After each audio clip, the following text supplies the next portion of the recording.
From the Free Press, this is Honestly, and I'm Bari Weiss. For my money, Ezra Klein and Derek Thompson are the two most important liberal journalists working in the legacy press today. Ezra, of course, at the New York Times, and Derek, a staff writer at The Atlantic.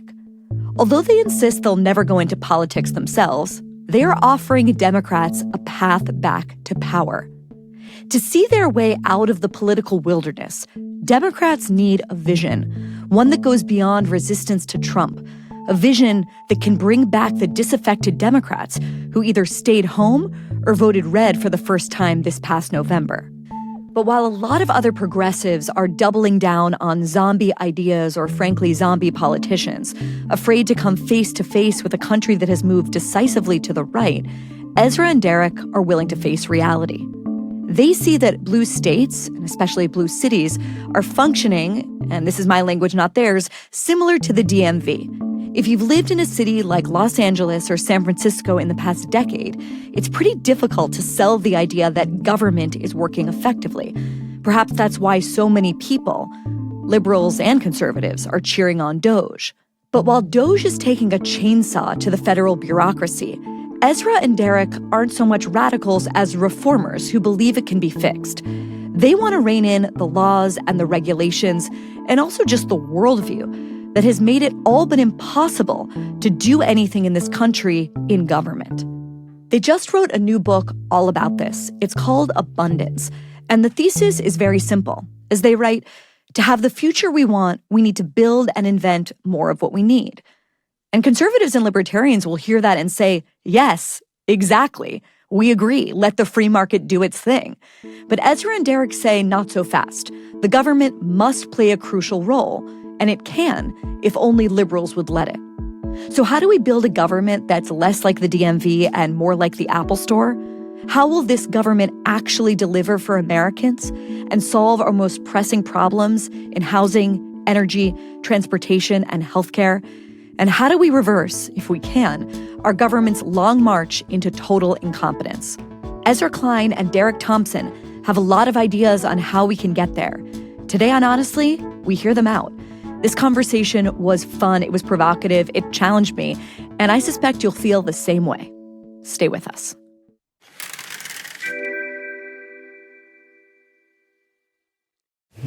Ezra Klein and Derek Thompson, welcome to Honestly. Thank you for having us. Thank you so much. It's so nice to have you here.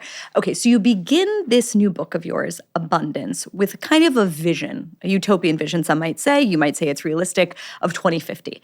There's fresh, abundant water. There's incredible food. There's meat as far as the eye can see, but it's been created in petri dishes. There's no more factory farming. Scaffolds. It's scaffolding. Fine. Okay, fine. There's AI, but the AI has not put us out of work. The AI has just made our lives better. You talk about a family going on a weekend trip, a 2-hour jet taking them from New York to London. It's an incredible vision. And I was reading those pages just outside of here in a public park in New York City. And I was like, wow, this is an amazing fantasy. And I look up and it's like within, spitting distance of me, there's 2 homeless guys, one sort of like half naked. There's litter everywhere. And, granted, I used to live in LA. New York is 100 times better than that, and it's still a world away from this vision that you're laying out. So I just want to start by having you guys lay out the elevator pitch of this book. What is the abundance agenda, and what is the gap between our, lived experience, you could say, and the vision that you're laying out as something that isn't utopian, but is within reach if we change our policies in the right way? So the abundance agenda, just very simply put, is to have the future we want. We need to build and invent more of what we need. It's really it. As we say on the first page, it seems like a little too simple to write a book about this, because who doesn't want more good things?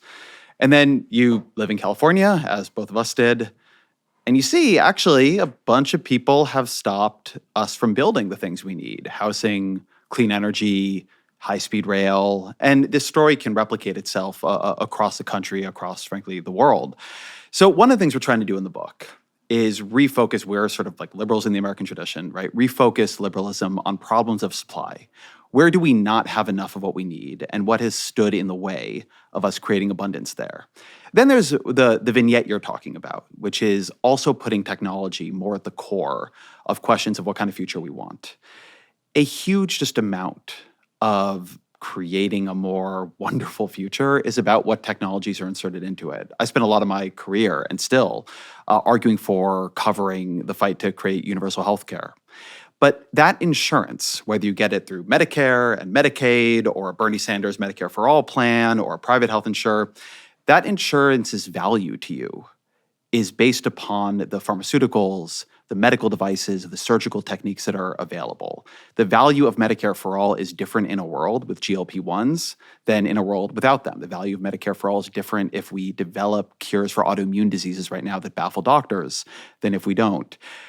I think we think that the relationship, the politics around technology have become highly dysfunctional over the past, maybe more than decade, but I'm thinking about a decade. And, I think that particularly on the left, where there's a big disillusionment in, I think, the post-social media era. Not wrongly. I think social media's been pretty bad. But in general, I would say the left is, the left is the side, let's call it that, that's much more critical of technology, much more skeptical that it could bring progress. And you're trying to say no? And it wasn't always that way. Marx was a very technological thinker. We are somewhat, how many people come here and make a good argument for Marxism? Is that normal? I was just talking to Alex Karp, actually, who you would not imagine would be, we were in a very long back and forth about Marx in the Frankfurt School because he ended up getting a PhD in Germany. Yeah. Anyway, don't ask. But you would not imagine the CEO of Palantir would be talking about Marx, but he was. So you're not the first. So there's some of that. We're somewhat inspired by this leftist track from a couple years ago, which has the best name of any book published in the past couple of decades, Fully Automated Luxury Communism. There is no such thing as luxury communism, but yes. But who knows if it was all fully automated? We're not communists yet, but yes. But there is a wait, hold on. What do you mean yet? I'm unveiling something right here on honestly. Yeah, exactly. There is something about developing, I think, a felt sense that there are just problems we cannot solve and possibilities we cannot create unless we pull technology forward. And that technology can be embedded. It needs to be embedded in sort of just and humane policies and institutions. Technology can be an accelerator of want and inequality as easily as it can be something that diminishes want and inequality. But if you don't think about it, if you don't try to ask yourself, what do we need? Well, then you can't solve those problems. A good example on the left is that there's no decarbonization path that does not include technologically figuring out a way to make green cement, right? Cement on its own would be the third largest emitter measured by countries in the world. We currently cannot, at scale, affordably, make cement in a way that does not release huge amounts of greenhouse gas. If we don't figure that out, there's no path forward here. So trying to sort of rebuild a sense that liberals need to have not just 5 social insurance programs they would like to expand, but 5 technologies they would like to pull forward and sort of orient resources to make happen, that's the other side of the project. I want to go back to the jump scare moment that you had. You really felt. Because that jump scare that you felt. Wait, what's the jump scare? When I said Marx or when I said... the jump scare moment. There's been several jump scares. I want to go back to the first of the 7 jump scares that you've experienced in the first 10 minutes of this conversation. The jump scare that you felt when you read the introduction to our book and then looked up into New York City. That's the jump scare that we're trying to get people to feel, is to provide a vision of... yes, utopian, but also I think actually somewhat realistic vision of what we could have in the 2050s if we developed housing abundance, and energy abundance, and accelerated scientific discovery. It's not crazy to think that we could have what we call star pills, which is to say GLP-1 drugs and other life-extending drugs developed in low orbit that are sent to us not by people but by drones that drop off the pills in our front yards. These technologies, I think, are at the cusp of existing. We can pull them forward. Why in low orbit, Derek? In low orbit because they have to be built in low gravity conditions. Thank you. Mm-hmm. But I think it's really important to say that the problem we have, and especially a problem that we have in democratically run places, because you said you came from California and then you came to New York, is that it's not just that we can't invent things that we don't have yet. We also can't build what we understand. The apartment building is a very ancient technology. Elijah Otis came up with the elevator about 170 years ago, but somehow we can't build apartment buildings in San Francisco and Los Angeles and many democratic-run cities. Energy is, for the most part, especially clean energy, a very ancient technology. Solar energy is 70 years old. Wind turbines are 130 years old. We know how to do geothermal, but we're not actually building it. And in many cases, it's liberal areas that are the worst offenders when it comes to permitting and blocking and making it impossible to actually manifest a clean energy abundant world. And so one thing this book really tries to do is take seriously the idea that Ezra and I, we're from the liberal tradition. Maybe not all the way the Marxist tradition. The communist tradition. I'll let Ezra speak for himself. But we're American liberals. We look back at what was accomplished during the New Deal, and we consider that to be an enormous success, an enormous expression of American potential. But something very serious and important has happened to the character and the identity of liberalism in the last 50 years. And to just gloss it very quickly, because I hope we return to it over and over again, I think we went from a world where liberalism was a liberalism of building between the 1930s and 1960s. And then there was a turn in the 1960s and 1970s. And for the last half century, liberalism has too often meant, at the local and state level, a liberalism of blocking. Liberalism as expressed by, oh, you can't build that there because of environmental rules. You can't build that there because it could possibly upset some local homeowners. And in fact, it does seem like, according to studies, as the progressive share of a city population increases, the number of housing permits decrease, because for some reason it does seem to be liberals who are more litigious when it comes to blocking construction.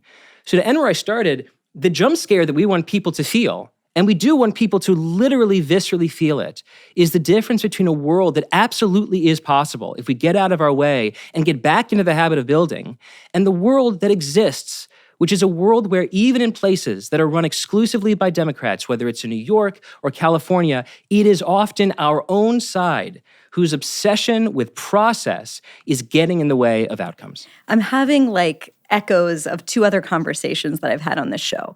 One with Peter Thiel. He's been on twice, but of course he was most famous, or Founders Fund, I think their motto, probably call it that, was this idea that we were promised flying cars and all we got were 140 characters. In other words, we were promised this sort of utopian, incredible, technologically progressive future, but actually we settled for little apps that kept us glued to our phone. And the other is Mark Andreessen, who has written this kind of manifesto of his venture fund, talking about how it's a time to build. You guys sound like you're echoing the arguments of people whose politics, libertarian, center-right, you really disagree with. So help square that for me. Well, no one is wrong about everything. Because I'm nice. But a lot of the arguments that you're making now and that you make in the book feel to me, in frankly a very satisfying way, like a lot of the arguments that my wife has been making to me over the dinner table for the past 10 years. YIMBYism, building, getting rid of government regulation, things that we don't necessarily, at least in this moment, associate with the progressive politics that both of you, but especially you, Ezra, typically espouse. So square that for people. Yeah, so let me make a couple of cuts here and try to distinguish some of it at least, because there are places where I do agree with Peter Thiel. I listened to that interview you did with him. I thought it was really interesting. I listened to him on Joe Rogan right around that same time saying that California's become like Saudi Arabia, and it's always going to sort of drift on this innovative structure it has, but it can't do anything new. One thing where I probably differ with them is that people talk about deregulation. I think you just did a second ago. And what comes to their mind immediately is deregulating the market. And there are places where I think we believe that needs to happen. So home building is a very good example. But one of the things we're quite focused on is deregulating government itself. So government has more capacity to act and act with a certain strength and capability. High-speed rail, or for that matter, public housing are both good examples of this, where we have made it, liberals have made it from one direction. Sort of liberals have hobbled government and conservatives have tried to assault it. But we're a little bit more worried about the liberal case here because we're thinking about government in blue states. And so there are places where you would want government to be able to act with more agency, more autonomy, not be quite so vulnerable to endless lawsuits. I did a lot of reporting on high-speed rail for this book, and the environment, high-speed rail is first a very pro-environmental project from the get-go. Yes. You are moving people out of cars and into high-speed rail. The environmental clearances on that project began in 2012. By the end of 2024, when we were doing final fact-checking, they were almost, but not yet, quite done. So there are just problems in how government itself is run. People who on my left often will come at us from a different perspective. It's like, we don't need more developer-built housing. We need more public housing. That's fine if you want to build public housing.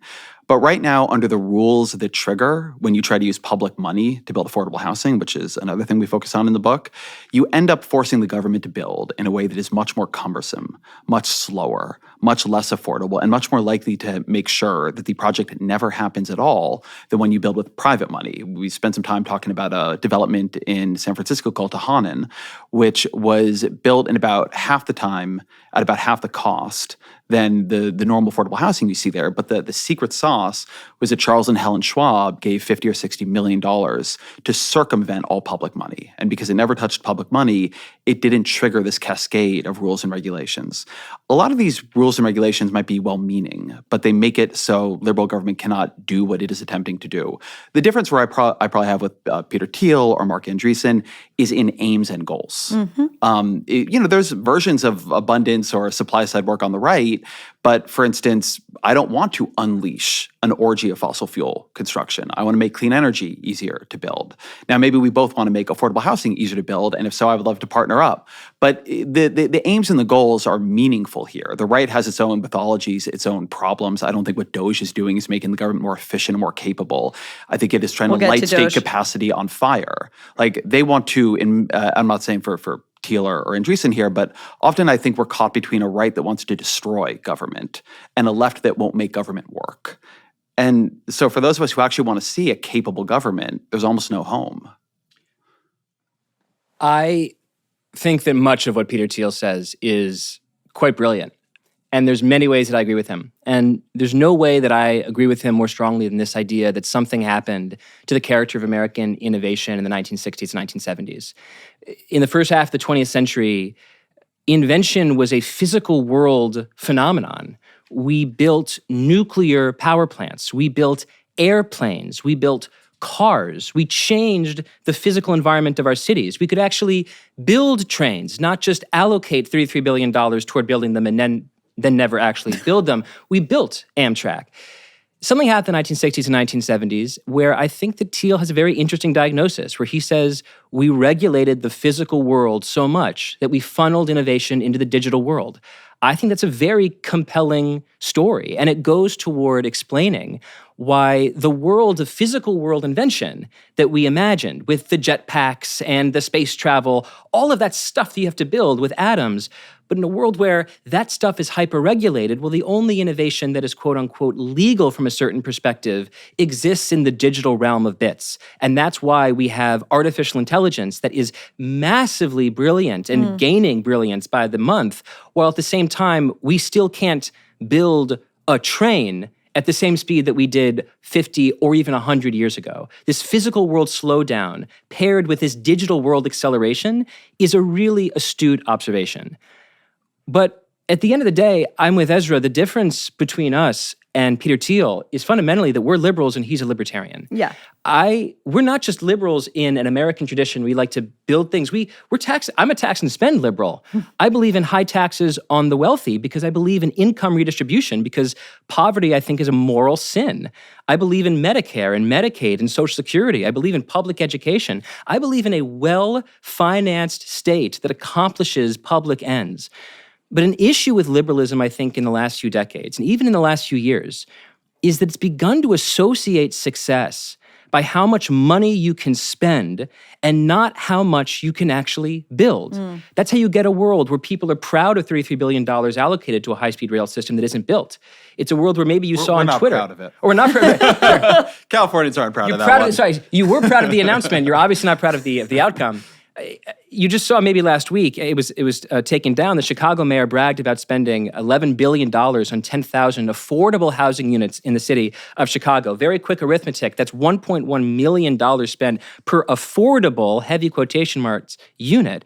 I mean, this is pathetic. And so what we're trying to do is make government more efficient at achieving liberal ends. Housing abundance is a liberal end. Building clean energy so that we can live modern lives without coughing up carbon dioxide into the atmosphere and choking the planet is, I think at the moment, politically speaking, a definitionally progressive end. Our goals are progressive, But we see reality, I think, the same way that some of the technologists see reality. Something's happened to physical world innovation. And they recognize it as much as government has. Something's happened to the way that we innovate and build in the physical world, and it's funneled all of these energies and this talent and this treasure to the digital realm. And I'd love to unwind that. I would love the next generation to be as physical in its innovation as the previous generation was digital. A lot of people who listen to this show, and frankly, a lot of the people that work in the newsroom here, will hear you say, I'm a tax and spend liberal, and they'll say, yeah, I used to be that too. And I saw the reality of it. And in many ways, I think the story, I don't want to say of the free press, but of many of our readers is the story of the disillusioned liberal who came up against, whether it was in LA or San Francisco or New York or a lot of the places that went right, I don't want to say gave Donald Trump the election, but moved right decisively in the last election, or found themselves moving to cities that they didn't really want to live in as much, Austin, Miami. They're making a good life for themselves, and they're basically like, it's not worth it. The crime is not worth it. The homelessness is not worth it. The fact that I feel like government is lighting my money on fire pisses me off. What do you say to the person who has had that experience and says, this all sounds great, guys, but we've lived that reality. We see that the states that are spending the most, that have the biggest government, that have the highest taxes, are delivering the worst outcomes for people. I want to be a liberal. Convince me that I should be one. Well, I think first Donald Trump is going to convince a lot of people to give liberalism a second look. Right? One thing How many days in are we? How? Time. One of the things that I'm hearing in your questions, Does it make sense? It totally makes sense, is also a braiding of two things, which is disorder. Right, there are a bunch of problems you've noted of disorder. I was thinking when you were talking about the vignette and reading the sci-fi future and seeing an unclothed homeless person. That, we never say that it's impossible that while we have star pills, you can't have unclothed homeless people on the street. But hopefully we'll do a better job on this. The implication is very much, if I'm living in a world with star pills and a jet that gets me to London in 2 hours, I'm assuming that there's not. Maybe not, actually, right? Because there's always going to be schizophrenia. No, that's not what I mean. It's that California is a richer, lower poverty, lower levels of drug addiction state than West Virginia, with a much higher level of homelessness. You can have an incredibly technologically advanced society. California is the frontier of technology. Most of the great AI companies, the frontier AI labs that are not in China, are happening within 50 miles of each other in the Bay Area. And it is not built enough housing, and it has developed a sort of tolerance of disorder that has given it this sort of insane dual character. But the disorder, so the disorder is the split screen that all of us live there. Absolutely. So that is the Where you reason call the police, they don't show up for an hour and a half. That's the reason I'm pulling these two things apart, because there are certain problems that are supply problems that we are trying to solve. I also agree that disorder has become a fundamental problem that liberal jurisdictions, at least until recently, just sort of began to tolerate or tell themselves it was part of progressivism to tolerate. I think that was a terrible mistake. Before the election, I had Charles Fain Lehman on my show, and I thought he got at something that liberals were really sort of using crime data to ignore. Yeah. There you go. Which is that you had just had a huge rise in disorder that wasn't even always there in the crime statistics. Sometimes these things are braided, right? The homelessness disorder is directly related to the lack of supply of housing. Sometimes you actually just need to have different policies. One of the things happening right now is that the right came in promising order and has created a whole new form of disorder. What Doge is doing is disorderly, yes. What Trump is doing with tariffs has created tremendous amounts of economic disorder. There is a version, I think, of the right, the free press right, I think the right that you would have liked to see, that came in really with a pinpoint eye, saw the weaknesses of liberal governance and went right at them, right? Went at the cost of living, went at disorder, went at the feeling that nobody was in control, that people weren't taking problems seriously. If there's any cultural problem in liberalism that I think we're sort of aimed at correcting, it's the tendency to see something wrong and excuse it away. as opposed to seeing something wrong and work backwards on how to fix it. So Trump could have come in and could have been, right-wing abundance, right? And right-wing sort of good government. The Department of Government Efficiency, I would love an actual Department of Government Efficiency. The fact that Biden didn't do it, right? Democrats used to think about this. Clinton had reinvented government, which Al Gore was in charge of. There's a version of that. Ro Khanna wanted to be part of it. I mean, there was a version of that they really could have done that wasn't just a hack, slash, and grab project. So they have, there's a version of coming and bringing the Texas housing policies to the nation and saying, as Brian Deese, a former NEC director for Biden, just did in a Foreign Affairs article, no jurisdiction that has very strict zoning laws that makes it impossible to create housing supply is going to get any more federal money through the Transportation Department, right? They could have done that in the Trump administration. They're not doing any of it. So what they've done is create a lot of disorder. And I think they're going to create a lot of scarcity between the tariffs, between the immigration policies, and between what they're trying to do to government capacity that creates a possibility for something new to arise in response. I'm not going to tell the people who are pissed off about how California was governed or how New York is governed that they're wrong. That they're delusional. They're not wrong. Right. What I am going to try to do is fix the way or try to persuade people that we need something new. And a lot of people, one thing I will say about liberals in their defense is they're willing to be self-critical. So you have a lot, Richie Torres, I think, is probably going to run against Kathy Hochul for governor. And he's out there, arguing for abundance. Jared Polis, who I think has been a very effective governor in Colorado, right? He says he has a cost of living and abundance-focused agenda. This is there are factional fights on both sides. This is a factional fight, on the sort of more liberal side. And hopefully it will create models of governance that people want. But it's something we say a lot. But both of the people you just mentioned, I think, notably, are like blue dog, what we would have called Scoop Jackson Democrats, blue dog Democrats. They are not progressives. Like Jared Polis and Richie Torres are. I would call Jared Polis. I don't know how Jared Polis would self-define. I'm just saying these are people that I think a lot of politically homeless Americans would support, precisely because they are rejecting the kind of excessive progressivism that people feel led to whatever you want to call it, the disorder, the sense of scarcity. I don't think housing scarcity was a liberal versus moderate issue. I really don't.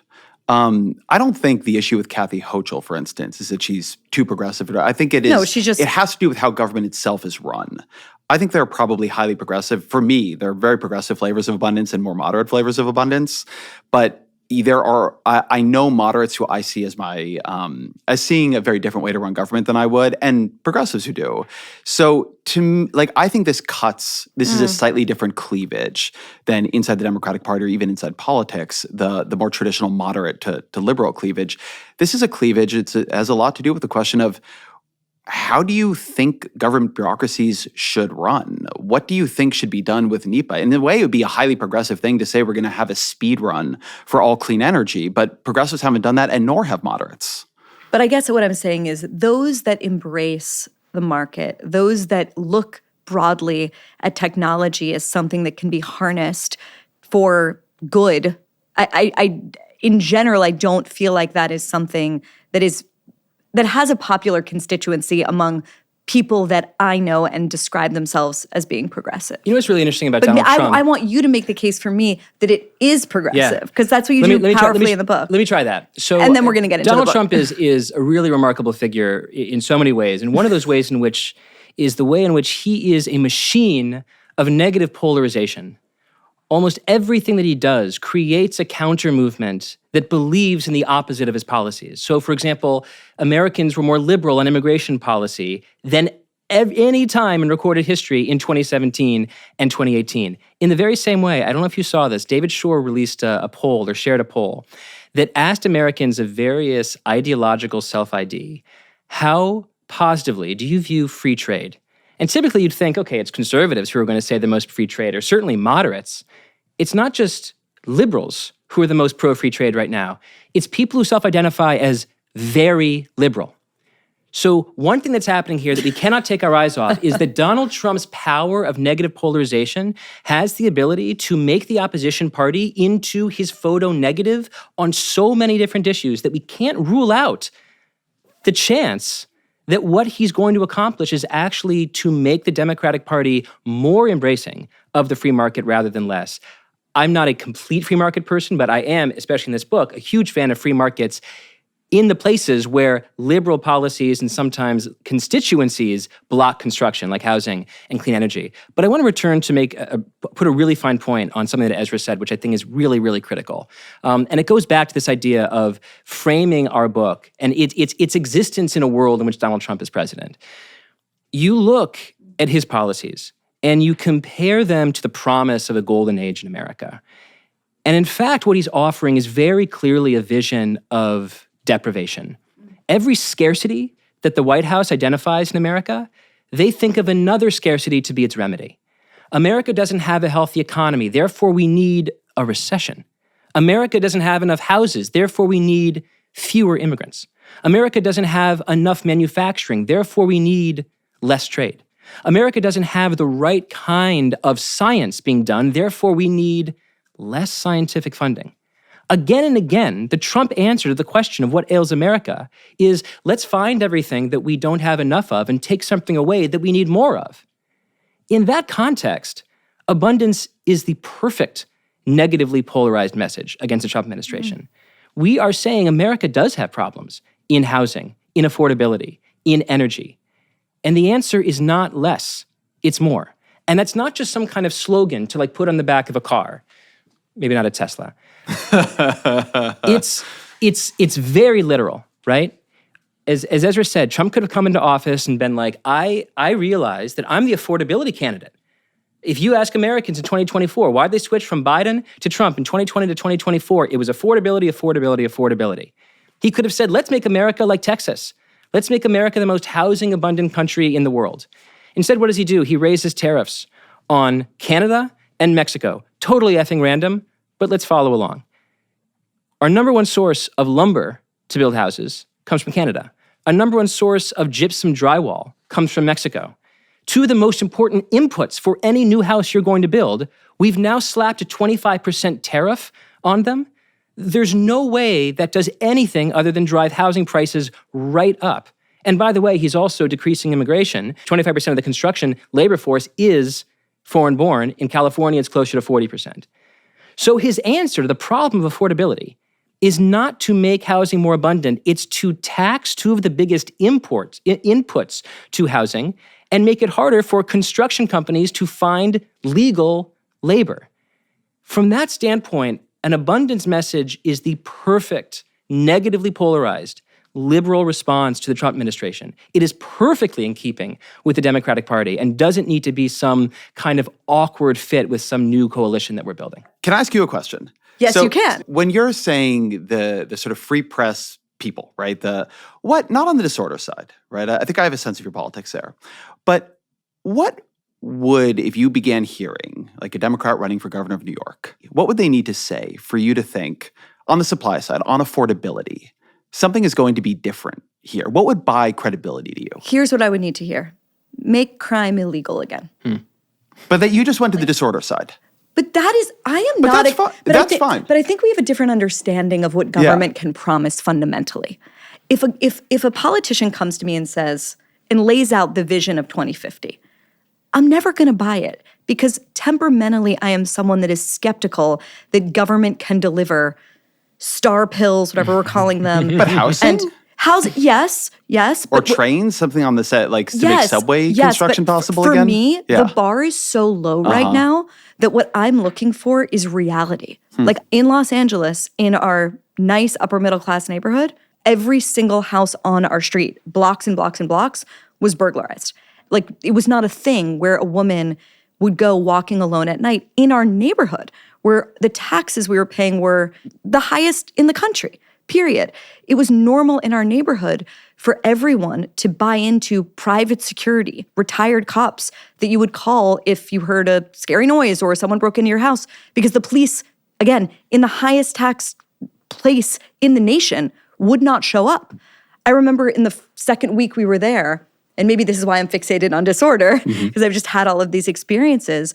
Nellie and I were walking down the street, and a really sweet guy came up to us and was like, I don't have my phone. You need to call the police. There's a guy in the middle of the street threatening people and swinging a machete. And he was swinging a machete in broad daylight at 11 in like West Hollywood. And I called 911. And I had this almost like Armando Iannucci-like experience where it was like, can you wait until we're there to apprehend this person? I'm like, I am here with my wife, we are unarmed, and I am not waiting until you show up to apprehend this person. It was like the experience of the DMV across every area of government. And so for me, Ezra, what I'm looking for is so basic: make people safe, clean up the streets, make it so that women are not scared to go on the subway on any stop alone at night in New York City. Like, the number of people I know that have had very negative experiences in the past 5 years is profound. That's like, I'm at the basement level. I don't need a vision of utopia. I don't need a vision. Well, most of the book is not about star pills. Okay, no, but I'm saying I don't need a vision. I would be happy just with safe. Once we have that, then you can sell me on abundance. I was having a conversation on another show, and it was somebody, I think it's all running together now, but it's somebody I think more on my left. And they were saying, isn't the reason so many of these people are leaving California or New York, for Florida or Texas, it's just taxes, right? People like to go in places. Yeah, I'm going to agree with you. And what I was saying was that, and this gets to the book, but also gets, I think, to what you're saying. Yes, people are upset about taxes in Los Angeles or San Francisco or New York City. But the way I always hear it said, and the way I often feel it myself, is not that the taxes are so high, but that I get so little. Yeah. That people are willing to pay for good public services. They're willing to pay for a city where for all of its problems, this is the first time I've ever lived in New York. I moved here 18 months ago or whatever it is. For all of its problems, and there are a lot, the New York subway system is a kind of marvel. It's incredible. I've never lived in a place with as good public transportation. People are willing to pay for even high taxes if their taxes get them something. Mm-hmm. And one of the big problems in liberal governance, and it's been true on the supply side that we're very focused on, but it's also true on the order and disorder side that you're focused on, is just they're not getting it. The taxes are high, but the police don't come. The taxes are high, but the subway never expands. The taxes are high. The perfect example of this, and I never appreciated playgrounds and public parks until I had children. Yeah. And the experience of Central Park and a wonder. It's unreal. A wonder. It's unreal. Prospect Park for me, it's wonder. Like it's our whole life here. And in LA, first of all, LA is just, it's not a city in the same way. But the public parks that do exist are scary. Like, at least the ones near our house where, I don't need to get into all of the different anecdotes, but it was bad enough that you're like, I don't know if we should go to this park. Yeah. And that's just like, that enrages people. And they want to be able to take their kid to a park and feel like, hey, like, I'm thrilled that my tax dollars are going to keeping Central Park as beautiful and safe as it is. It's interesting when you look at some of the happiest people in the world, and this is a self-selecting thing, of course, but it's often, Denmark and Sweden and Norway, where the average tax rate is something like 37%. They're very happy in Israel, too. And there's something about, I don't know if this is too glib, but it's kind of like the Equinox model of governance. Like, Equinox is Equinox is like very, very. I'm in now, Derek. It's very, very expensive, but also it's very good. It's very good. And the Kiehl's lotions in the locker rooms are fantastic. And you feel like $1 million when you walk out. And every single time you visit, you're like, I got my whatever it is, $275 worth of monthly fees, because at every single moment, the machines were free, they were cleaned, I took a shower, and now I'm glowing because I've, triple lotioned with Kiehl's. There's something really important here. You're really here pumping it to get it all. This book brought to you by Equinox. And Kiehl's. It was a co-sponsorship and a co-authorship. But there is something to this idea of the Equinox model. Because, one thing we said earlier is that something's broken down in the degree to which liberals associate success with how much money they can spend rather than what they can accomplish. And that break, that cut between how much the system costs and what it delivers, that's a broken Equinox. That's an Equinox, that's a gym with Equinox prices, but like Gold's Gym quality. And I think in too many places, what you have, so honestly— you want to stand up for Gold's now? Yeah. I do think that one thing that we're saying over and over again in this book is that in places where liberals have an enormous amount of power, where their power is unmolested by Republican influence, they cannot blame Elon, they cannot blame Trump, they cannot blame the Republicans in the Senate. They have the power. They're not delivering. They're spending more per capita than any other place, but they can't actually deliver results. And I think one thing that we're seeing, to go back to a question you asked earlier, where you said, are these people delusional? Are you trying to change their minds when they leave Los Angeles and they leave San Francisco? Are you trying to grab them and shake them and say, no, absolutely not. No, you're saying they're leaving with good reason. Their values are right. It is the state that has failed, and we're trying to find a way to align the quality of governance with the expectations that those residents have. I also want to note that just like another prism of this, because we're talking about the person who fled, right? The people I know who left San Francisco, in many cases New York City, in many cases LA, I grew up outside of LA, they didn't want to go, right? The tragedy to me is not even the person who leaves a jurisdiction where they don't like how it's governed. And like, they don't like it. It's the person who desperately wanted to raise their children in the city they love, the city they grew up in, the city they met their partner in, the city those children were born in and couldn't afford to. One reason we're very focused on cost of living, and it's to take nothing away from crime or disorder problems that we're also talking about. But one reason we're focused on that is that they are robbing people of the lives they want to have. I mean, I knew so many people. San Francisco is in a sort of like antenatal spiral. It has become just too expensive to be there on any kind of working class salary and raise children. So there are fewer and fewer children. And I mean, Ginny Lewis Krause had an amazing piece about this on South Korea, but you just begin to lose in a city the sort of, I don't exactly know what to call it, like the muscle memory of what it's like to have a lot of kids around. People get less used to them in restaurants. Like the infrastructure for them begins to corrode and erode. Like I knew people who protected San Francisco, like in just like literal essential ways, and they were forced out. And that's like more of my fury rests there. Crime is often a hard problem. Disorder can often be a very hard problem. I live in New York City.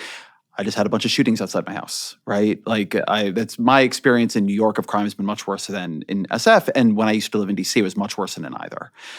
Crime is a very hard problem. We should make crime illegal, but even when you make crime illegal, crime can be a very difficult problem to solve. But housing is not an unsolved problem, right? Why, like not having a middle class in your city, that's a choice. So let's talk about it. And that choice is infuriating to me. Not to keep going back to my neighborhood in LA, but I think it's instructive. Mm-hmm.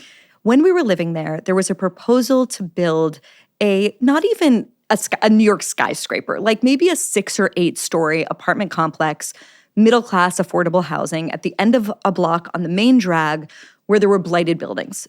To Nellie and I, this seemed incredibly wise, smart, of course something we would support. And what shocked us was that almost everyone in our neighborhood was profoundly opposed to this building going up. Now, why was that, right? These are people who claim to care about affordable housing, who I would say to a person identify as liberal or progressive, and yet they were opposed to the very thing they claim to support. And it kind of came down for 2 reasons. 1, they didn't want the value of their own homes going down. And 2, they didn't know the kinds of people that would live there. And let's talk about that, because I think that same story repeats itself. I know it for sure from Nellie's experience in San Francisco. That's like the story of San Francisco. And they, gussy it up in gauzy language about preserving the character of the city, which I get. It's gorgeous. It's really, really wonderful to live on a street with 3-story tall row houses in as far as the eye can see. But if you really claim to care about affordable housing, you would say yes in my backyard to these things. And yet the vast majority of people continue to say no. Why is that? How do people kind of get away with that hypocrisy? We were sort of like shunned for not signing the petition. Talk to me about how that, like the politics of that or the hypocritical politics of that plays itself out across so many cities. I think there are 2 levels of this. So one is actually the moral level, and can you change people's minds morally on this? We are saying in the book, I mean, this is what the Yes in My Backyard movement says very clearly, that kind of liberalism is fundamentally selfish and hypocritical. You are not the party of working families if the places you govern are not places working families can afford to live. If you have the lawn sign that kind of says everything and no human being is illegal, and it's in front of a house in an area zoned for single families, then no, you do not actually believe any of that. You just like the lawn sign. Your politics, as I've put it, is symbolic but not operational. Fine.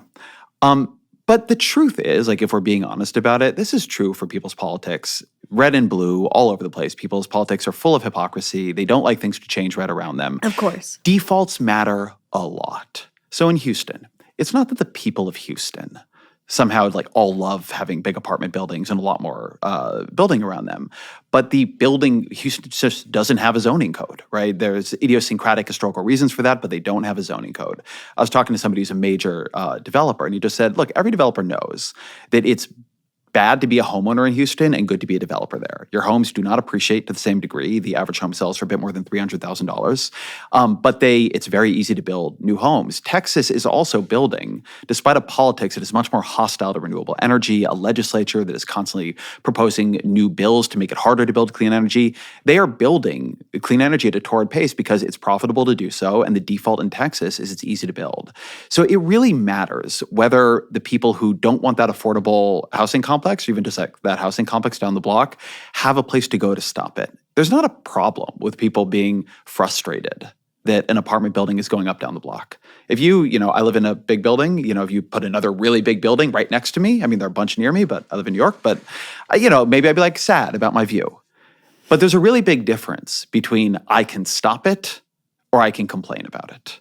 And there are more things that you should not be able to stop, you should just be able to complain about. And that's particularly true of housing in cities that are engines of the economy and should be engines of opportunity and mobility. I don't think that the way this politics works out is in the end you go door to door and convince everybody you're right and that their politics should be sort of free of internal contradiction. I think people are actually adaptable to huge arrays of sort of equilibriums, right? Tokyo, it's really easy to build. Tokyo is like an incredibly 3D city if you're ever there. Like how vertical it is astonishing. And, you can you can afford a place in pretty central Tokyo on 2 jobs at the median wage. People get used to all kinds of things, but if you make it possible for people with a highly appreciating home asset to stop anything from going up near them, they fucking will. And that, the way to stop that is not to talk them out of their self-interest. They might be right about their self-interest. They are right about their self-interest. They are right. Well, in a way, but I would say Californians don't love, they've created a huge homelessness crisis, and I don't think they actually like where they've ended up, right? They didn't realize they were doing it, every individual person stopping the housing from going up, but then they have the problems you're talking about, which if you had built enough housing, you'd have a lot fewer of them. So I'm not sure in the long run it's all, but let's even say it is. That's why things need to not all be done at that level. Not everything should be a autocracy, right? The people at the planning board meeting are the people who live there now, not the people who might live there or don't even know the meeting is going on. These things are completely non-representative. And so you need ways of integrating more information into the decisions, and you need to turn the dials towards the default is we can build, as opposed to the default is we can't if anybody has a problem with it. Like Ezra, I love breaking my answers down into 2 parts. In fact, when we were having conversations about this book on the phone, there was a period where every single time one of us asked a question of the other person would say, that gives me 2 different ideas. We were talking about we didn't put any of our 2x2 matrices in the book. You're all so lucky. The dreams, you guys are so cool. Barry, the dreams of 2x2 matrices that were felled during the Reading crisis. It's truly tragic. So the 2 pieces here that I want to talk about are, there's a legal answer to the question, how in the world is this happening? And there's an emotional aspect to the question that I think is really interesting that Ezra touched on. The legal answer is that something really did happen in the 1970s that changed the way we built housing in America. And it was a revolution on several fronts. Zoning laws proliferated across the country, and that was legal and it was cultural, and it made it harder. It created more rules for buildings to go up. But also at the same time, there was a revolution of environmentalism and a revolution of care that was even bigger than environmentalism that happened in the 1960s and 1970s that led to an enormous amount of regulation in terms of building in the world. And so we had the Clean Air and Water Act to clean up the air and the water, and we had NEPA, and we had even more environmental legislation, and we had Ralph Nader coming along and making it much popularizing this idea that if you're a truly good and smart young person, you should become a lawyer and you should devote your life to suing the state and businesses from stopping them in the physical world from doing anything. And this led to a world in which it became much easier for people's natural conservatism, right? Their ancient idea of, I kind of don't want anything to change in my neighborhood, which is not 50 years old, it's 500,000 years old. But that idea suddenly became instrumental. It gained instruments of law. And these people that might have always felt this sense of conservatism had a way to actually marshal that conservatism and say, stop, stop, stop. So that's what happened, I think, at the legal level. But there's something at the emotional level that I think is really, really interesting. It's not entirely in their self-interest to always say stop. And the reason why is that people exist, or families exist, intergenerationally. I was having a conversation with, I want to anonymize this appropriately. I have a close friend whose parents I know very well, all of whom live in Los Angeles. And I was talking to the parents who live in a very well-to-do neighborhood in LA. And I was talking to them about their neighborhood. And they said, it's so annoying. This construction project they started down the street, they're trying to approve this large development, this housing apartment complex, 200 units.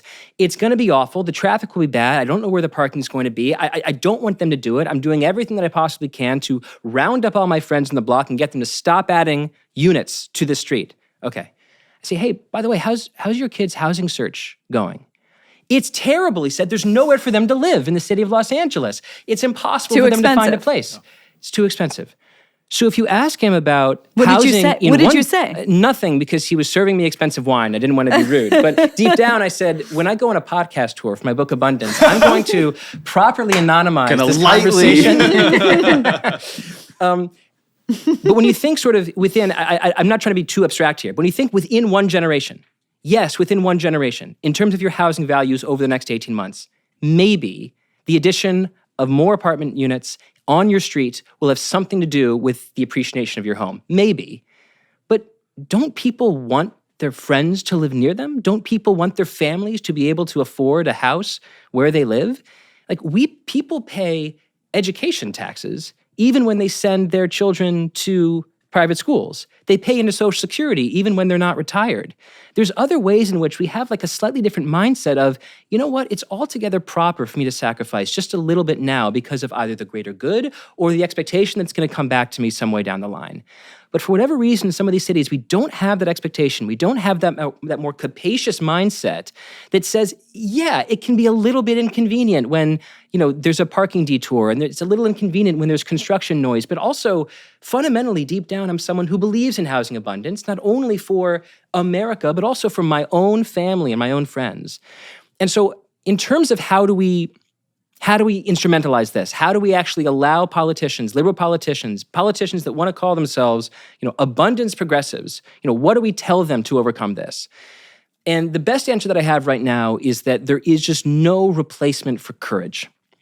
There's no replacement for being a mayor in a city council meeting where you're approving a new development. And of the 50 people that come to protest new development, there's maybe 2 people that come to say, I'm raising my meek little hand here to say I actually do think this new development that we're discussing is worth adding. The easy thing to do is to say, I'm looking out at the audience that's screaming at me, and 98% of them say that we shouldn't have this development, so I'm going to vote no. The harder thing to do, the thing that requires a bit of political courage, is to say, I was elected mayor not to represent the people who happen to show up at 9:30 p.m. on a Tuesday afternoon in January to talk about a new development, who happen to be here today, and people who show up at these meetings, they tend to be older, they tend to be richer, they tend to already own homes. The thing that takes political courage is to say, I represent all the people in the city. And frankly, I want this city to grow, which means that I am interested in providing housing units to people who don't even live in this city yet, because I believe in growth. And so I think it requires a little bit of gumption and chutzpah for more political leaders to say, I'm not going to be felled by the groups that are the loudest or the individuals and complainers that are the loudest. I'm going to remember my political North Star, and I'm going to put a little bit of extra weight on always voting yes on these kind of developments rather than allowing my politics to be dragged around by the loudest voice. Okay, just to draw a line under building, and then I want to talk a little bit about high-speed rail. For people that are listening to this saying, this sounds good, I like this, in addition to buying your book, who are the politicians out there, like name a few, that are exemplifying, Derek, the kind of courage you're expressing? Who are the people, you mentioned Jared Polis, Richie Torres, who are the people that are living out the policy of abundance when it comes to housing? I want to say, at this moment, I don't really think we know. Okay.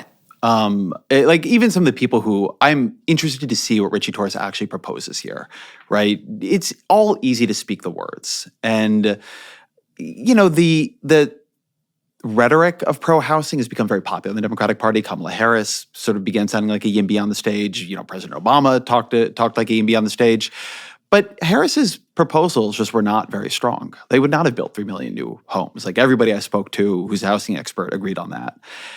It's proposing something that is difficult here, which is they're going to have to rip up a bunch of government rules and approaches and offer something new in their place. Something I always thought was very telling about the Biden administration. They passed the Inflation Reduction Act. It's really their signature piece of legislation. And they understood perfectly well that the biggest thing standing after that between them and the decarbonized future they were hoping to achieve was not money, because now they'd put a lot of money behind it. It was permitting and procurement problems. If you even built all this electricity, how do you move the electricity from where it was generated to where it was needed? We don't have enough transmission lines. Instead of ever putting forward their own permitting reform proposal, instead of putting forward a new approach to doing environmental review, they let Joe Manchin take the heat for them. And then the progressives hated Joe Manchin, so that got killed. And then nothing. They never came out and said, look, this is the part our side doesn't love, right? They were very coalitional, right? Like something for everybody who was on the left. But when it split the left, they didn't want to do it. And that's what I am waiting to see. That's, to me, the courage Derek is talking about. Because, yes, you need to say the right things, but also then you're going to need to do the right things. I've watched governors start talking like they're an abundance type, and then I see a news story about how they're really against its transmission lines, because in this particular case, right? Right. And the other problem, and like this is always a problem in politics, is nobody is excited about the fight over process. Nobody's excited about the fight to change the rules. That doesn't get you anything in the near term. You don't get to put your name on a bridge, but you got to do it. And I think people are starting to think about it. The thing I found most exciting this week was Brian Deese, a former National Economics Council director under Obama, put out this foreign affairs article. And I mean, this is a guy who was involved in negotiating every one of these bills. And it's a hardcore piece on what we would need to do to build more, right? It was like, these are hard targets for how much nuclear we should be aiming to build. This is how you should take away federal money from jurisdictions that are not allowing you to build new homes. And that was really exciting, right? That was something where if I saw people begin to pick that up, I'm looking to see what Pete Buttigieg does. Here's a guy who is running Department of Transportation. He knows how hard this is. I want to see if he comes out on this, right? He's begun talking about it, right? He's begun talking about YIMBYism and housing, but I haven't seen the policies yet. It's going to be easy. Abundance all sounds good. More good things for people, great. But then you start making proposals and the interest groups that are part of your coalition begin yelling at you, and people have a tendency to blanch and want to give everybody a little bit. And the thing about remaking a party, the thing about remaking an ideology, the thing about atoning for the mistakes you have made in governing in your past, is it actually creates a lot of internal conflict. Donald Trump, say what you will about Donald Trump, I got a lot to say about Donald Trump. He did this in the Republican Party. When he came in and he took it over, he said, the Bushes, they completely fucked us all over, right? They lied us into war. He said, we've been ripped off over and over again on trade deals. He said, this entire consensus about China is wrong. He called his strikes. He said who had done wrong, and he said he was going to do different. And when people got mad at him, he took the fight on. And doubled down. You can't do this. It's not just going to be a new consensus that emerges fully formed. Democrats don't want to pick a villain. Democrats don't want to pick the problem on the right is the personality type has become autocratic, and the problem on the left is the personality type is bureaucratic. And both could frankly use a little bit of the other's personality in them. Like the Democratic politicians need to be more willing to piss people off and to say, I don't think that rule there is actually a rule. I think that's a norm, or I think that's something we can change or undo, right? I don't want them to go all the way where Doge does, where it's somewhat lawless, but I don't want to see them take every advisory opinion from the lawyer. But if Doge is heroin, you want like the pot version of Doge. Kind of. Well, yeah, I'm trying to think of which drug exactly, but yeah, something. I certainly want a version of Doge whose effect on the brain is less chaotic. There's a way. I want different ends than Doge actually has. But I think one of the challenges that you guys and this book and the arguments you're making will run into is I feel like we're in a moment where whatever drug you want to choose, the heroin version of the argument, the strong version of the argument wins. Goes viral, is the stickiest, picks up the most excitement. And the nuanced, complex version of it, whether it's on the center left or the center right, feels like a loser right now. How do you contend with that? Because for someone that's like, wait, yeah, abundance, more, technology, good. That's why we named it Abundance. But okay, it's a great name. It's great branding. But they might say, wait, like there are versions of this that exist. How about Texas? You know, abundance exists in Texas. Housing exists in Texas. Energy exists in Texas. All of the things that you guys are articulating. Maybe let's put climate to the side for a second. Well, but most of it exists. And that's, you know, a red state run by a Republican governor. How do you contend with that? Like, just, do you understand what I'm asking? Yeah, positionally. The National Republican Party is not saying, let's be like Texas in terms of making it easier to build houses. Let's be like Texas in terms of making it easier to build renewable energy. They're saying the opposite on both sides, But to be the clear. average citizen is saying, look at California and look at Texas. One is better. I think scarcity and abundance is a cut inside both parties right now. And what you guys love this word "cut." I do like that word "cut." I'm actually using. You guys are using it in different ways, though. I used the word "cut" with my wife last night, and I was like, "Jesus Christ, I've done way too many hours of podcasting." No, but like Ezra has incepted you on this word. It's great, especially when someone likes saying. Is it a version of riff? Is it a version of riff? The way you're using it? No, it's a distinction. Well, a distinction. A distinction. Okay. It's because you use it in different ways. Yeah. Okay. But yeah, give me the cut. In both parties, there's I think an abundance side of that party and a scarcity side of that party. I agree with that. And so on the left, it has more environmental dimensions. It's degrowth, right? Yes. On the right, it's sort of the populist right. It's against immigration. It feels that there aren't really positive sum deals to be made in trade. And, you know, there are people on the right. I mean, Tyler Cowen with State Capacity Libertarianism, Jim Pethokoukis, right, the Niskanen Center, who are trying to pursue versions of the right that I would find more congenial, right? There are places where we would converge, places where we would diverge, but genuinely, I wish them converge. well. Yes. Many where we converge. Politics is not all zero or negative sum. And then on the left, there's the same. I agree with that. So the person who would say this is all... But putting it in your terms, why is the scarcity version, what I'm calling the strong version of the argument, you're framing it in a different way that also works. Why is that so compelling right now? Why is there so much energy with smart people who are getting behind this idea of degrowth? If you want to look at the right, why are so many smart people getting behind the idea of 20% tariffs on friendly neighbors? Do you see what I'm trying to say? I do. I think we're at the end of an old political argument. And we're at the end of a political order. You know, Gary Gerstle, the historian, would call it the neoliberal order. And there was a sort of left neoliberalism, a right neoliberalism. It was market trusting. It believed in free trade. And it did a lot of good. It did do a lot of things that were necessary. And then in different ways, it also created, particularly as it found problems it couldn't solve or it stopped trying to solve, a bunch of scarcities. And one of the deadly ironies of scarcity is it creates a politics of more scarcity. When we don't feel like we have enough, we become suspicious of anybody we think might take more.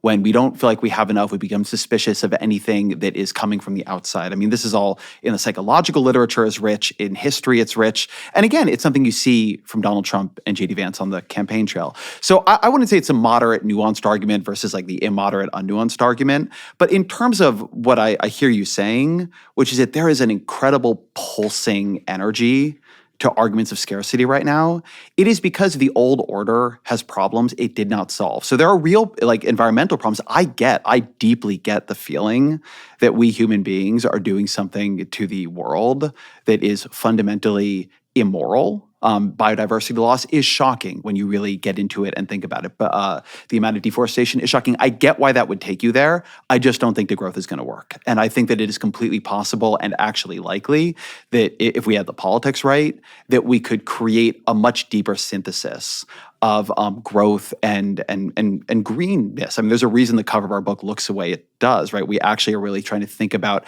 how to resynthesize growth and a sort of green future. But on the right, too, the right failed itself. The right failed its own voters. The reason there is so much anger at George W. Bush and Paul Ryan and the version of the Republican Party that came before is that the people that they were supposedly representing over time felt completely unrepresented. They were angry about wages. They were angry about immigration. They were angry about their kids being sent to wars that never went anywhere and were built on lies. And so somebody comes along and says, these people are fucking you and they're weak and you've not been getting a good deal this whole time, there's always a scarcity answer to scarcity. There's always when there are problems, like let's retreat, let's pull back, like let's get more careful, let's look with more suspicion on the people outside of us. That is one of the very strong threads of this moment. And then there's also the opposite. I mean, we genuinely do believe that abundance is a political, it is a possibility of a political order. It is a possibility that both the right and the left could absorb some of its fundamental tenets in different ways and argue about how to create supply and which supply to create. There's no teleology to this. The arc of history does not necessarily bend towards our politics, but it is one possible answer. It is like one possible future. You see different politicians embracing it. I would be thrilled with a world where what we had was a fight between politicians on different sides on how to create a better version of more in the future. That's not where we are, but politics is fluid at the moment. The reality of periods when you've exhausted a political order is that the boundaries become mutable. If there's anything that is true about the era of politics we've been living through, it's that the things we thought could not be questioned turn out to be completely questionable. The politicians we thought could not get to the center and represent the mainstream of American politics became the mainstream of American politics. Donald Trump and Bernie Sanders are both more vibrant political figures today than Hillary Clinton or Paul Ryan or Mitt Romney, right? Things are changing really fast because nothing is settled into a new equilibrium. So we are in this molten moment, and it can be shaped in better ways and worse ways. We think this is one of the better ones. I want to take this term, political order, which Ezra introduced to me. It was coined by Gary Gerstle, who's a historian at the University of Cambridge. And I want to just tell a brief history of the way that Gerstle understands the last 100 years of America and how I think it, in a really beautiful way, on-ramps us not only to the necessity of abundance, both lowercase a and uppercase a, but also how it answers your direct question of how do you make a nuanced message simple. So Gerstle says that I feel like you were like the best high school debate champion of our generation. You're incredible. I never did high school debate, but thank you. But let's go. But yeah. So Gerstle says there's been two political orders that define the last 90 years, and a political order he defines as a tacit agreement between the parties. Mm-hmm. The ways that the parties agree with each other shapes history more than the way the parties disagree. It's a really interesting idea. And he says that political orders work because they last longer than 2, 4, and 6-year election cycles. So the first political order that we had in the 20th century was New Deal liberalism. And it arose because there were questions that had to be answered. The economy had fallen apart. People had lost their faith in capitalism. And at the same time, the specter of global socialism was swirling around. And what FDR did very cleverly is redefine an era of muscular government that said we're going to build and protect the people by taking a little bit, just a little sluice of socialism and injecting it into the American economy and finding a way to really remake government for a time. And the way you know a political order is real is that someone from the opposite party acquiesces to it. So Dwight Eisenhower becomes president in the 1950s. Does he say, I'm tired of this whole building thing with the New Deal? Does he say, I want to tear down social welfare? The exact opposite. Dwight Eisenhower in many ways governs like whatever it would have been the 6th term of FDR. Mm-hmm. He says, I believe in social welfare. I believe in building in the world. And so he did, interstate highway system. 1970s comes along and the New Deal order falls apart. Inflation is crazy. Stagflation is crazy. The Soviet Union is a different kind of animal than we were dealing with in the 1930s. And a new kind of political order comes around that Gerstle calls neoliberalism. And the way to synthesize neoliberalism is to basically say this was a political order of individualism. It was a political order of allowing companies and individuals to be free of overweening government bureaucracies. And it was popular on the New Left with the beatniks, and it was popular on the far right or the libertarian right with Milton Friedman. And you know, per Gerstle, that this neoliberal order worked because Bill Clinton acquiesced to it. And Jimmy Carter. And Jimmy Carter acquiesced to it, even before FDR. Jimmy Carter deregulated, Clinton cut the government. Both of them governed much more like Ronald Reagan than like FDR. So that's really interesting. We've had these two political orders that defined 100 years of American history. And the last 10 years, the political order has fallen apart. It's fallen apart because of the Great Recession. It's fallen apart because of the slow recovery. It's fallen apart because of the pandemic. It's fallen apart because of the affordability crisis, hat tip Annie Lowry. It's fallen apart because things keep happening. And maybe because we're living through the most radical technological innovation in human history. Not quite the late 19th century, but also I actually China. think China is really important. One of the things that Gerstle does that I think is so important is making clear how much the antagonist who dominates our imagination ends up shaping our domestic politics. So Hitler and Cold War and now? And now China. And, you know, there are different versions of China. They're ripping us off. The other version, which I think has been a shadow pressure on us, is that they're just outbuilding us. And this has been something people have been talking about in American politics now for a long time. But the other part of the order is that the things we were doing before, the neoliberal order, which was just shipping trade all around the world and assuming that China would liberalize, one of the things that broke it was simply China. And the destruction of the consensus that they would always be our friend, that the richer they got, the more like us they would become, and that we did not have to reindustrialize or have the kind of base or have the kind of building capacity that would keep us both competitive and in certain ways ahead of them. But it's interesting. It's kind of like that assumption was based on the fumes of the Cold War order. Like I remember being at the Wall Street Journal editorial page, and that was totally the assumption. In the same way that like American jeans brought down the Berlin Wall, and being crude about it, the same rule would apply to China, and it hasn't. Yes. And that was wrong. One way to think about it is that political orders are defined by both internal crises and external insecurity. Yeah. Right? And we have an internal crisis right now of unaffordability and housing, and even in some places disorder. And we have an external insecurity with the rise of China, this power that we don't know what to do with, and we're stuck in a potential trap with them. Thucydides trap. The word didn't occur to me as I was in the middle of the sentence, but then it did occur to me. Thucydides trap. So what now? Answer your question.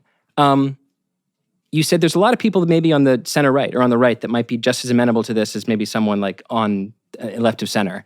Well, political orders are about building an idea that's stronger than the 48%. The 48% versus 48% world that we live in today, right? A political order only thrives if you make it an idea that's strong enough to make the other side acquiesce to it just a bit. But I see, just to play along with this political order thing, which is really, I love it, it's really fun.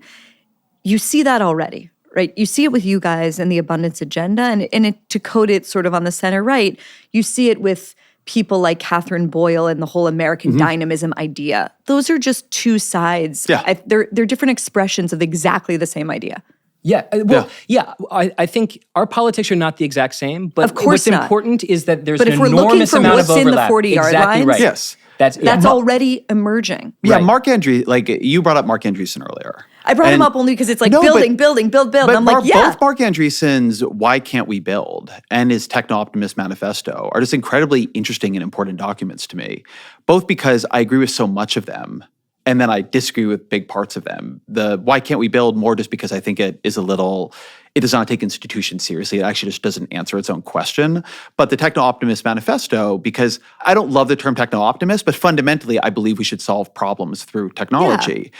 And, you know, what he would unleash and the way he thinks about regulation is not how I do it. But I actually understand us as sort of opposite sides of, you know, like a top quadrant. And then there's like the scarcity sides, the techno-pessimist sides. And the, you know, as we were talking about, the right has it all inside of it, as the left does. I mean, inside the Trump administration are deep techno-pessimists, people who believe everything has gone awry. And you think about the like sort Steve of vogue, Bannon versus, the vogue for reactionary thinking on the right, like Bronze Age pervert, right? The throwbacks to things that are almost like Athens and Sparta. And then you have things like Andreessen, in a different way, Elon Musk, right? What makes this version of Donald Trump so much more dynamic than the first version is the extraordinarily different kinds of movements embedded in his single administration, right? Like there is so much more ideological diversity in Trump 2 than there was in Trump 1, and so much less is settled. I mean, watching Donald Trump up there doing an infomercial for Tesla and be like, it's all computer, like is just a fascinating moment in American, everything's computer, right? Is a fascinating moment in politics. And the left has versions of that too, right? These are, there is no answer on like which side of this on either side will win out, but you can see these two versions fighting to express themselves. Yes, and I think you could see an emergent consensus based on building and kind of a positive version of the future. And you can also see, maybe even stronger, a different emerging consensus that's based on a much darker vision of where we could be going. Yeah, RFK Jr. scarcity. represents this in a different way for us, right? He's very skeptical of science, very skeptical that modernity is gone. Oh, interesting. Yeah, like I mean, that's I see we can talk RFK about as being very anti-technology. Yeah. I don't think RFK is pro any technology invented since penicillin. I mean, he was anti-nuclear, he's anti-Wi-Fi, he's anti-broadband. He's anti all the vaccines that have been invented since measles, and he's not particularly hot on measles. I see him as being quite anti-tech. Yeah. And Bronze Age pervert in the nice way that I mean, like in very very throwbacky. He believes in the kind of conservatism that like takes us back to to a kind of health approach that takes us back to 1500. Yeah, and so doesn't like GMOs, right? Like like he's not going to like lab grown meat. Like let's be definitely clear. not. Okay, so people who read the book, and I really recommend that they read it, they are going to get so much on government dysfunction, on the material in this book on high-speed rail in California is particularly enraging to me as someone who would have absolutely loved, and hopefully in the future will love, to go from San Francisco to LA. But I kind of want to take what time we have remaining to look forward and talk about innovation and also birth rate, which I see as absolutely fundamental to the abundance picture. If you can't have kids, kind of what's the point? And I feel that a lot of people are stuck in a trap where they feel that that's not possible for them. So let's start with natalism and the future. I feel like this is a subject that is being taken up most obviously by the South African Nick Cannon, Elon Musk. But in general, I feel like it's a cause being taken up by the right now, which I think is sort of strange and shouldn't be coded right or left to me. But Derek, give me your cut, if you will, on natalism and how the ability to have kids and to afford them fits into the abundance agenda. Ultimately, the abundance agenda isn't worth shit if it's not about living the good life. And we want people to be able to live the life they want to live. And if people don't want to have kids, that's fine. I have child. I absolutely adore her. And I think that people should feel free to have more children. And right now, it's very clear to me, if you look at surveys, that people want many more children than they actually have. There's all sorts of impediments. I think it's important to be clear about what problems our book can solve and what problems our book can't solve. There are some problems that exist in the world of sociology that cannot maybe be solved by housing and energy alone. So right now, for example, teenagers, I think largely because of their phones, are less likely to see each other in the physical world than any time for which we have good data. They date each other less. They go out with their friends less. They have fewer friends than ever. So it's only natural if you think that like the warp and weft of society is changing because of our digitization of life, that there's all sorts of ways in which that's just going to redound into less children. And our solutions can't fix all those problems. But they can fix a lot of them. It is not an accident that New York City and Chicago and Los Angeles and San Francisco aren't just bleeding the working class. They're specifically bleeding working class families with young children. According to the census, if current trends continue, the under 5 population of New York, LA, Chicago, and San Francisco, the under 5 population of these cities will decline by 50% in 20 years. We are co-creating, by purpose or by accident, the childless city. And that is a shanda. That is an absolute shame. And those are problems that I think can be fixed by working on the lever of affordability. Because I think a lot of these families are moving from the places that they want to live, cities, to the places that they can afford to live, which is outside of those cities. So that's why our book begins with housing. Because housing is not just about the walls and the ceiling and the floor. Housing is everything. Housing is the quantum field of urban life. It touches everything. It's about childcare costs. It's about innovation. It's about commute times and where you work. It's about who you live next to. So I think that a pro-natalist policy, as we're already seeing among all the people on the right and the left that are trying to fix this, here, in Europe, around the world, this is a hard thing to solve. It's hard to solve because it is enmeshed in the new way that we live. But to the extent that we can solve it, housing is the biggest piece here, and that's why we begin with housing. Well, what about tax subsidies? I mean, like, what about I mean, I know these are sacred cows on both sides, but the hundreds of billions that go to Social Security, that go to Medicare, a lot of our tax dollars are going to the elderly and not going to the people that are not yet here to be born and will not be because of. So what about things like birth subsidies? I know J.D. Vance has talked about lower taxes on parents. There was an idea, I don't know if it was a gag or not, of giving parents additional votes. But like, would you consider any policies of that sort? Yeah, look, I'm a left natalist. I think that the birth rates are a problem. I don't know that we have a policy lever that will work. There are a lot of countries that have been for a long time in much worse shape than we have. I'd really recommend people check out Gideon Lewis Krauss in the New Yorker just had a huge piece on South Korea, and that piece is haunting. That, they're selling more dogs. Tell us the most haunting thing. They are selling more strollers for dogs than children. I think that's one of the ones I just can't. And he talks about there's more dogs in San Francisco than children. He talks about this school that's like, it's got 2 kids in, I forget which grade. It's like 2 kids in one of the grades, 4 in another. And he talks about a feedback loop that has taken hold there, where the fewer kids there are, the less people want kids around. Kids are joyous and chaos. So annoying. Chaos. And the more that society loses the memory, the values of reproduction, the more it's like he talks about all these cafes that just say on the front, like, kids are not welcome. Right. And then I was in Israel not long ago and in the West Bank. I was in Morocco a couple years ago. And I'm always struck when I go to some of these places just how different it feels to be in a high fertility rate society, just how different every place is, how different the assumptions of the place are, how different the parents act. I have seen— It's so much better. I have seen estimates that to really make birth subsidies work, it'd have to be $300,000 per person per birth. I don't know that we are willing to do that, right, at this country level. I know people on the left who say, well, if we just had a big welfare state, if we had universal pre-K, if we had better paid leave, you know what? Sweden has all that. Their total fertility rate is 1.1. It's lower than ours. That doesn't do it. A lot of the ideas on the right also don't do it. Hungary is not in a huge birth boom, right? And they are doing things on the tax side. I don't know that we have a policy lever here. I mean, I could come up with things. I would be very, very open to trying them.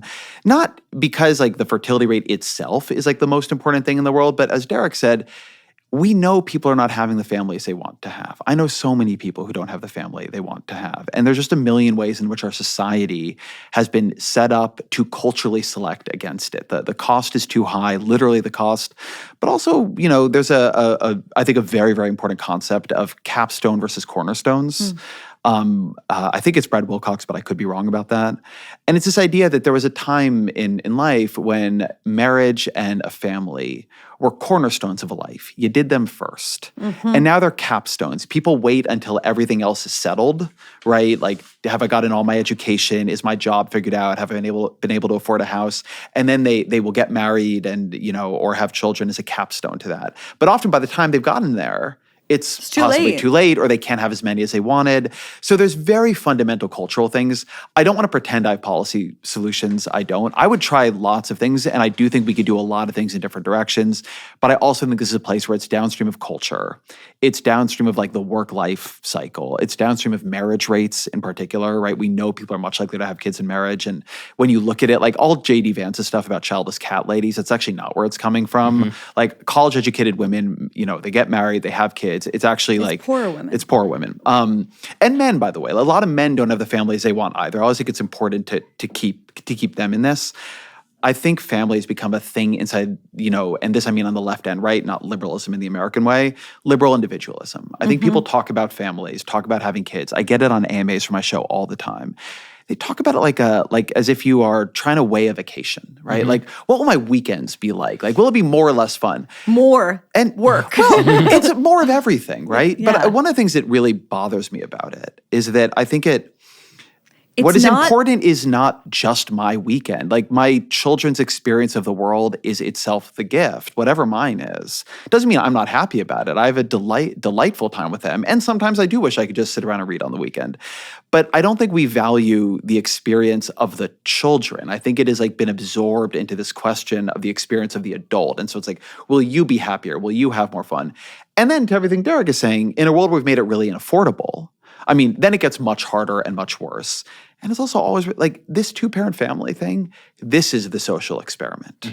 This is one of humanity's great, like— You mean two jobs? 2 working parent family. Like this is not how we've done it. So one thing I always think about with housing experimentation, I know so many people who would like to raise families in more complex co-living structures, right? With their friends, and the difficulty of actually creating— They want to live on a like kibbutz. That. Like that's everyone's fantasy. Or even just near, you know? Yeah. And it's just too hard when we make housing too scarce and we zone things for single families, right? Like, I think in a world where you're going to solve this— I loved your podcast with Louise Perry. Like, I've quoted it to people. I think it's really interesting. But her thing that's like, the pill is only going to be for married women, like, that's not going to happen. That's never happening. So there are people who look at this and think, can we go back? And we're going to have to go forward into something. Like, I really believe that. Yeah. But that requires a fluidity and experimental design and policy that we just have not created the structure for. When we've made things stasis-oriented and fixed, you can't try new structures at any kind of mass level. So it's not going to work. But I wonder if there can be, in the same way that there could be a consensus around building from the right and the left, that there could be a consensus around natalism in the sense of, you guys are never going to be social conservatives. I'm obviously not going to be either, but maybe there's some wisdom in bringing back the sacredness of the family. I hate even using that language, but the sense that what you were just articulating in your way of there's something beyond your life that is so much more meaningful, maybe harder, but much more meaningful, and therefore I would say arguably more valuable than getting to go see the Bob Dylan movie in a movie theater, which I really wanted to do and was never able to do. And that language even— No parent will ever see The Brutalist. No, literally ever. I'm never seeing it. I'm like, I will see that when I am 70 years old. But even being able to talk about it in more like virtuous language, I feel is important and is something that feels very hard to do right now because the value has been on just choice. You do what you want. And that is why when people call in for your AMAs, they're weighing it like a vacation because that is how we talk about it culturally, at least in our cohort. Yeah, to me, culture is a wave. It's culture is not like technology and science where it goes up and to the left, always. It's a wave. And we're in this period right now where we've had so many decades of this materialist individualism that I sense in the people that I read and even in the language that we're using right now, there's a hunger for spiritualism. There's a hunger for meaning. There's a hunger for a sense of what life is about that I think is especially keen in a world with declining religiosity. And I'll say for me, sometimes there's a cut, so to speak, between like happiness and meaning, but nowhere is that cut clearer in having a kid. Right? Being awake at 3 a.m., 3 days in a row when your child is colicky and 3 weeks old, there's nothing happy about that, right? If you listen to everything that Brian Johnson tells you to do with your body, you're doing all of the opposite things. You're eating like shit. You are not sleeping. You're definitely not like looking at your heart rate variability before you fall asleep. Your entire life, in a way, from like a biochemical standpoint, is falling the fuck apart. And it's also the most amazing month of your life in some ways. And I think that there is, I'll say what I felt. I don't want to, speak for others and make it seem like I'm doing some religious soapbox thing. One thing that I felt was so fun about having a kid is that I've always thought of myself as like a wire cutter guy. Like if I'm ever going to like buy like headphones, I'll like open up all the tabs to figure out. You are the wire cutter guy. I am married to the wire cutter woman. Is that right? Oh. So it's just like if you're going to buy headphones, like open up 7 tabs and compare them. If you're going to buy like a couch, open up the 7 tabs and compare them. I'm just like always do the deep data research before you make any expenditure. And I've never trusted my instincts for anything. And then I had a kid. And I remember just having this like really beautiful experience of feeling like so instinctively certain about like how to be a dad. And like thinking about it more, I remember just at 3:30 in the morning, thought like, if I'm honed to do anything other than procreate, it's probably to be a dad for a little bit of time, because how does the species survive if there's not only procreation, but decent enough parenting that the infants survive? And I was feeling this sense that like, thousands and millions of years of like genetic honing are like alive in my cells right now, giving me incredibly wise instincts that I can act upon. And like all the ancestors are like whispering through me to like, no, actually shift the baby from here to here. And there's like amazing little experiences like this that I have not found the equivalent depth of in any other activity. It just only comes from the hard, painful, sometimes incredibly sucky experience of being a dad that is like that feels like you have that depth of meaning. So I hope that people who make political arguments like us are also not embarrassed about making emotional arguments for things like natalism, because again, abundance is not just about sending more electrons across the country and erecting more drywall. It's fundamentally about what's the good life and how do we build it? And I think kids are a part of the good life, so they're a part of the story too. Derek, Ezra, you ready for a lightning round? Let's do it. Okay. Who do you like for president in 2028? Lightning round. Sorry, like as in who do I want to vote for? Who would you like to vote for in 2028 for president of the United States? Ezra's told me how excited he is for running in 2029. Exactly. Cannot possibly do that. People really have to stop doing That's this. the Daily Mail headline. Done. No. Next question. Will either of you ever run for office? Yeah, no. No? No. Absolutely not. Okay. What is the single best public policy book written this century? Ooh. That's in a lightning round? Yes. The single best public policy book. Just like what comes to your mind? You guys have the referenced single best 1,000 public books. policy book of the last couple of years. So the first one that comes to mind is Recoding America by Jen Paulka. Amazing book about the texture of why it's hard to get anything at all done in government. I wish Doge would actually read it. The book that made me want to become a journalist was From Beirut to Jerusalem, and the book that I found most inspiring in high school when I absolutely decided to become a journalist was The Future of Freedom by Fareed Zakaria. Favorite president in history? In history? I mean Lincoln, if it's going to be in history. I think objectively the answer is Lincoln, yeah. Okay, one word for the following. We'll go back and forth. Steve Bannon. So many callers. Caller. Okay, Elon Musk. Lost. Donald Trump. Disinhibited. Thank you. I would have said that too. JD Vance. Curdled. Kamala Harris. These lightning round things are hard. I thought these were It's going the to be best quick, part. easy to answer It's the best questions. Hard brief. Hard brief. She was given a hard brief. I actually really feel that for her. Your book is an optimistic one. Do you two generally identify as optimistic people? I don't, actually. Pessimist? No, I just think I think I try to take reality as it is. I pride myself on that. Optimist? I have a level of agreeableness that I think is pathological. And You're my much more optimistic wife, than who's me. a clinical psychologist, would agree with that. It's not like, as in not a good thing, as in when my wife wants to gossip about someone who like objectively sucks, I'm like, I actually see a ton of good about them. They seem like a wonderful, wonderful person. Like it's a pathological character trait and not one I'm proud of. I know this isn't lightning, but I need to ask it. What's one thing you've changed your mind about in the past 5 years? I mean, in this book, I think I've changed my mind about the cost of regulations.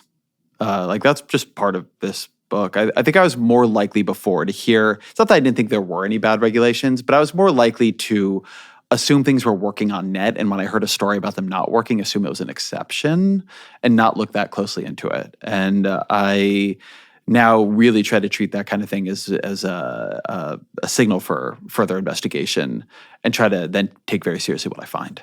Derek. The value of religion. I grew up thinking that not believing in God was a sign of intelligence, and the older I get, the more I find my own lack of belief or feel my own lack of belief to be a kind of psychological and emotional deficit rather than a value. Has the White Lotus fallen off this season? Without question. Are we seriously God somebody's watching pretending it hasn't? We're 4 hours into a cultural product in which nothing has happened. No, just your passion. Yeah. The passion and intensity with which you answer I've been absolutely waiting. everything. Have you been waiting for this question your whole life? Yes. I go onto Reddit to find people who are as angrily passionate as I am about the degree to which White Lotus has fallen off from certainly not an art direction standpoint. The cinematography is beautiful, but we're just in a period right now where prestige television has mastered cinematography and totally fallen off in terms of plot development. And it's a problem. Clip it. 2 more. What are you most excited about right now? What are you most excited about, other than your book and the book tour? And what are you most excited about? I want this all to be over so I have more time with my family and friends again. I'm excited about being a normal person who isn't constantly talking. The discovery of a plot in The White Lotus. Do you believe in God? I believe in mystery. Nope, but I wish I did. Derek, Ezra, their book is Abundance. You can pick it up anywhere, and I'm sure they will be on every single podcast, but I will speak for myself and say I've really loved talking to both of you. Thank you so much. It's been great. Thank you, Bari. Thanks, Bari.